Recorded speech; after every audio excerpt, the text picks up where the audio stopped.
Today we're working on a 2008 Chevy Silverado 3500 HD. It's got the 6-liter gas engine. The symptom is the trailer brake fuse blows as soon as you turn the key on. You don't even have to touch the brake pedal. It doesn't matter if a trailer's connected or not. The fuse just blows immediately as soon as you turn the key on. This does have the original GM integrated brake controller. So I'll show you how I've solved the problem on this truck. One thing you need to do before you go as far as I go in this video is you need to start with the basic stuff. You need to check out your trailer wiring plug. Make sure that it's not corroded, not filthy, not shorted out. Then you need to check your harness visual underneath the truck from front to back. Make sure it hasn't been damaged, cut, corroding, anything like that. Because I've already done all this before I get to this point in the video. And I'll show you what I got going on. Okay, so the part I found to be faulty is, if I remember correctly, this is called the Integrated Trailer Brake Relay, okay? It's got a 6-pin plug there. This mounts right to the frame rail near the driver's rear tire, okay? So the way this comes off, I'll show you where it comes off, but the way this comes off is you basically loosen these two bolts a little bit, okay? And this is looking at it from the wheel well, okay? Loosen those bolts a little bit. You can slide it up because the bolt holes are larger, kind of like a keyhole, and then you can pull it inward towards the center of the truck away from the tire, and this will come out underneath. So I'll show you how that works here in a second.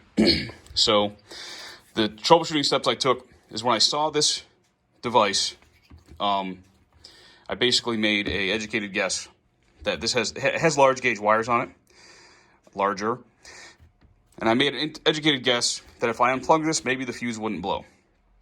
So that's what I did. I got this dismounted from the frame, unplugged it, put a new fuse in the fuse box, and as soon as I turned the key on, the fuse did not blow anymore.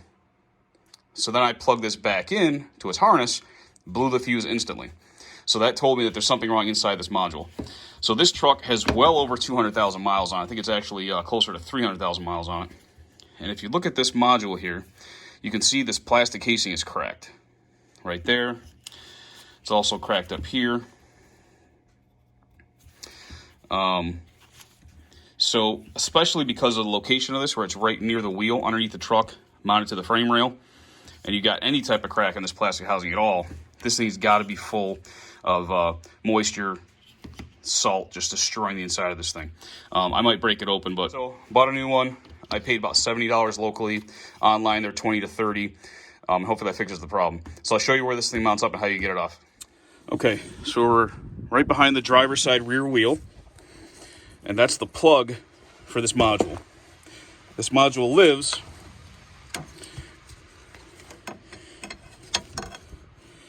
let's see here. Got a couple things in the way. It's a little bit annoying, but it lives up here in this area. That's the upper bolt hole.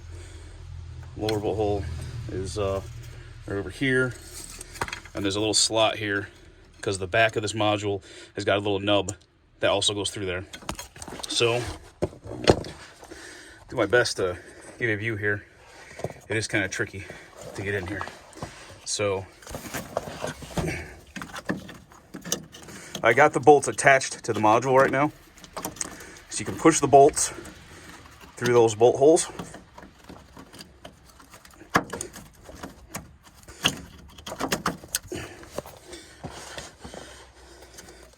Okay, so that's pretty much how the module sits on there, more or less. If that's a better look or not. It's a little better.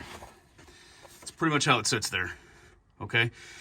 And I'll show you the other side now where those bolts are.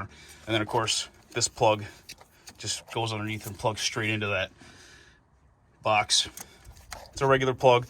Just squeeze the tab and unplugs nice.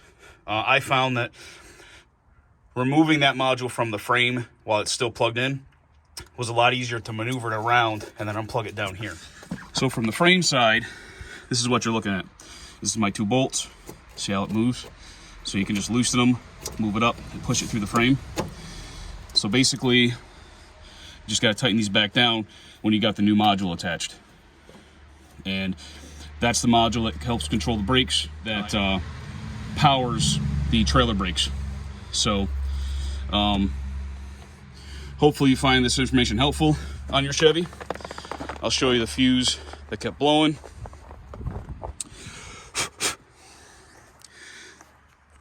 It's right down here in this location. Right here. I bought some new fuses, but that's the one that kept blowing for the trailer brakes, the integrated trailer brakes. And hopefully this will help somebody else out, be able to fix their brakes faster. Thanks for watching.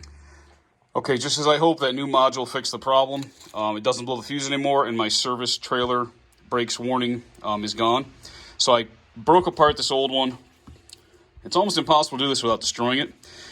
But you'll be able to see, even though it's kind of torn up, you'll be able to see some evidence here. Okay, so this is actually not even a solitary relay. This is a regular relay. And here's the guts of it, the coil and contacts. But by chipping off this plastic cover, this was already dark and black and melted just on the top of that. So I dug a little deeper, and you can see here there's traces of green corrosion on this side of the circuit board. So that's no good, obviously. And then all throughout this area, you can tell the board got real hot. Okay, so you can tell we had bad connections inside this module. So it basically just, at some point, whether it's physical damage, just age, maybe the plastic and rubber dries out and allows those cracks to form, but get some moisture in here, just destroys the whole module. So this explains exactly why this blows fuses when it's plugged in. So yep, and again, just from the outside, all you could tell was the cracks I showed you before. You couldn't really see this.